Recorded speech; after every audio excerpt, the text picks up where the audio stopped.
I am old. Older than the star whose dim lavender light spills across my balcony each evening. My joints ache from the cold of Traskell's thin atmosphere, and my thoughts wander more than they once did. Yet despite the erosion of time, certain memories stay sharp. The sound of rail metal cracking in a decompression burst. The bright flare of a human projectile as it sliced through darkness. The echo of a human voice broadcast across enemy channels, ragged, fierce, and fearless. You ask me what it's like to survive a war with humans. For that, I must start at the beginning, for only by understanding how the war began can you understand how it ended, and why it changed me forever. Beginning, before the fire, the first signs. I was a commander in the Traskellian Stellar Guard, celebrated then, back when my carapace gleamed dark violet instead of dull grey. My ship, the Valari Crest, was part of the 8th Expeditionary Armada sent to survey Sector 12N after our long-range probes detected a burst of artificial radio chatter. The Council believed it was a new frontier species, primitive, possibly useful, unlikely to pose any serious threat. That assumption was our first mistake. We found Earth by accident, the blue-white orb suspended like a jewel in a cradle of darkness. Its continents glowed at night with the spiderweb pattern of civilization. We'd never seen a young species radiate so brightly, so loudly, so boldly. "It's beautiful," one of my scouts murmured. But beauty in the dark can be a warning. The miscommunication. Our first contact protocol was peaceful. We sent drones bearing messages encoded in universal mathematical patterns. We meant no harm. We meant to announce ourselves with dignity. But humans detected the drones entering their atmosphere, and believing them weapons destroyed them. A tragic misunderstanding. The Council viewed their response as aggression. The humans later insisted it was self-defense. Looking back, I believe both sides were right. When our diplomatic vessel approached Earth, a missile strike destroyed it while still in orbital descent. The feed cut off mid-sentence, the captain's last words swallowed by static. The Council panicked, humans panicked, and in the swirling storm of fear, distrust calcified into hostility. The first shots. Our first tactical fleet arrived in Earth orbit within a month, a show of strength meant to deter further conflict. I was part of this fleet, newly promoted, eager to prove myself. But humans did not cower. They fired, and their weapons, though primitive by our standards, were precise, relentless, driven by the sheer will to protect their home. "They fight like they've been at war for generations," my tactical advisor whispered. "No," I replied. "They fight like they've survived extinction before, middle, the war that changed us, what humans were. Understand this, humans are not the strongest species we have encountered, nor the fastest, nor the most intelligent, but they are the most unpredictable, and nothing is more dangerous in war than an enemy who will change their entire doctrine overnight if it means survival. They learned from every battle, quickly, ruthlessly. Their technology evolved month to month, then week to week. Where we relied on tradition, they relied on innovation. Where we hesitated, they adapted, and where we assumed they would break, they hardened. Operation Emberline, the battle that defined my life, came during the second year of the war. Humans had established a forward defense ring around Mars, fortified with rail batteries and kinetic bombardment arrays. Our mission? Break the ring. We expected disciplined resistance. What we encountered instead was chaos, beautiful, coordinated chaos. Human pilots did not follow predictable formations. They flew like they were painting strokes of madness across the void, spiraling, weaving, diving at impossible angles. Many of our ships fell simply because we did not understand what they were doing. Later, we discovered the truth. They weren't following prescribed battle patterns. They were following instinct, improvising based on individual gut feeling. Our analysts called it combat jazz. I lost nearly half my squadron that day. "I don't understand," one of my lieutenants gasped as we retreated. "How can they coordinate without structure?" "They don't need structure," I said. "They trust each other." The human commander. During one skirmish above the moon's far side, I intercepted a human transmission. The voice was gravelly, exhausted, threaded with pain, but it carried strength, unbreakable. "Hold the line," he said. "If they push through here, they hit Chicago next. I don't care if your ships are running on fumes, hold." I later learned his name, Commander Elias Hart. To this day, I have never respected an enemy more. Our duel lasted 74 minutes.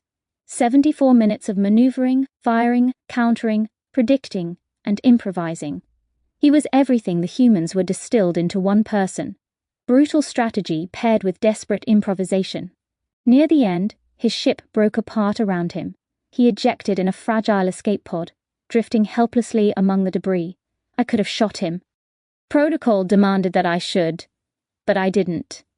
Instead, I locked coordinates on his pod and transmitted, "You fought well, human. Live to fight again." His shocked laughter echoed back through the comms before I cut the line. The cost: we won many battles, humans won many more, but neither side ever truly gained ground, because we underestimated their will, and they underestimated ours.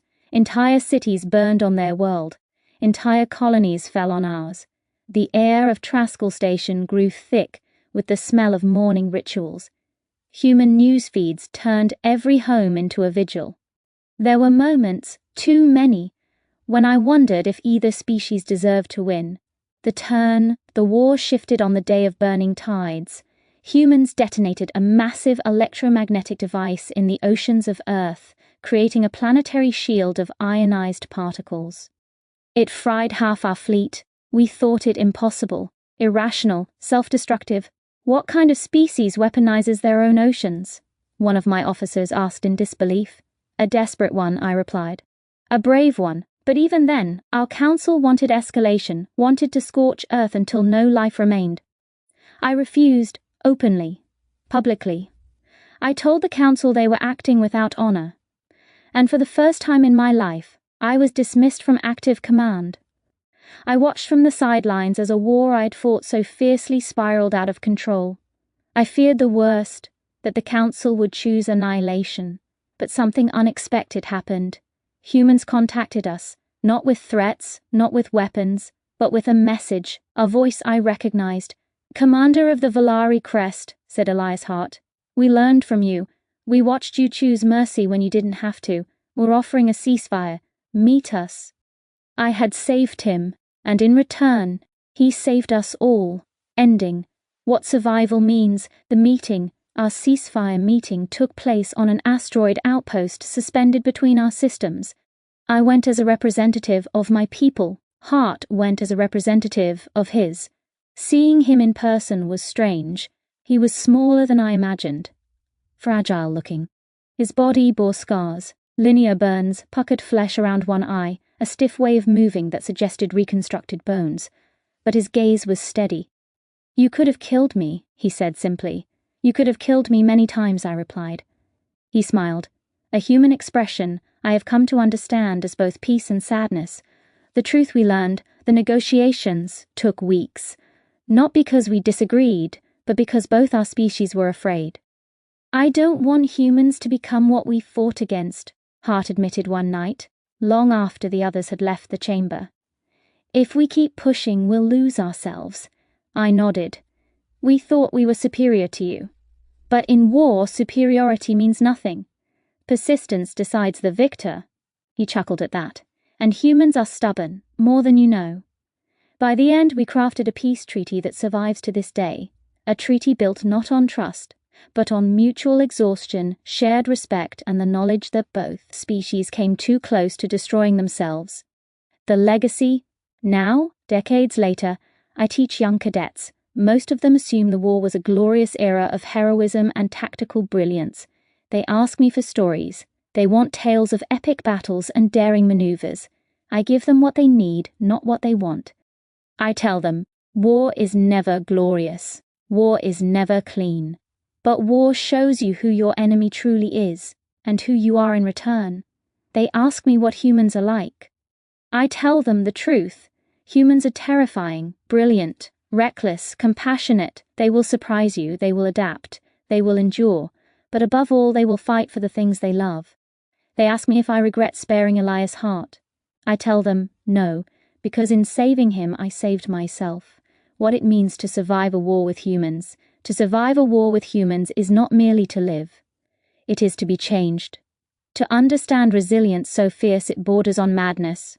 To recognize compassion hidden beneath ferocity. To see in them a reflection of the best and worst parts of yourself. Humans are not monsters. They are mirror shards, sharp, brilliant, dangerous, and capable of capturing light even in ruin. Epilogue. The final broadcast. Every year, on the anniversary of the ceasefire, I send a message toward Earth. I do not know if Heart still lives. Humans age so quickly, but I send it anyway. We remember. We survived. We learned. And somewhere across the void, I imagine a human commander, older, scarred, perhaps sitting beneath a pale sun, smiling softly as he hears my transmission. War made us enemies. Mercy made us something far more enduring. It made us survivors.